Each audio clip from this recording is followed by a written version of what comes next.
Hard to believe, but 4 years have passed since the Good Friday miracle.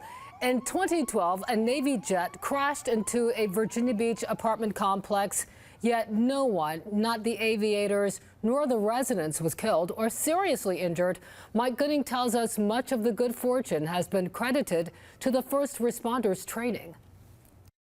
They hit the parking lot, then they tumbled into those first apartments.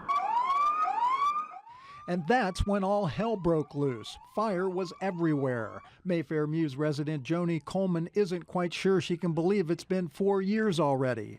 I sometimes can, but sometimes I can't. I mean, when I realized today was Good Friday, 4 years. It is a little bit unbelievable. Engine right. Pull up, pull up. An FA-18D Hornet 70 seconds after takeoff from Oceana had suffered dual engine failures. The compressor went out in one, the afterburner didn't light in the other. The two aviators ejected 1 second before impact into the apartment building. They weren't seriously hurt, and miraculously nobody on the ground was either, although 40 units were damaged or destroyed. It was 12:05 p.m. and it so happened nobody was home.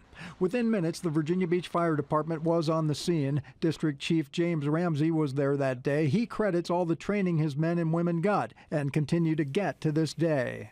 The firefighters made all the right moves as far as supplying lines and getting in there and doing searches. So, good fortune and good training kind of saved the day. It came to be called the Good Friday miracle, but with Navy jet operations as robust as ever, Joni Coleman wonders if the luck will continue.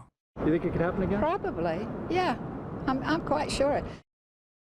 And for what it's worth, it was 26 years in between civilian-involved off-base aviation fatalities. The last one before the Mayfair Mews crash came in 1986, and that was after some 2 million takeoffs and landings at Oceana. Reporting live, Mike Gooding, 13 News Now.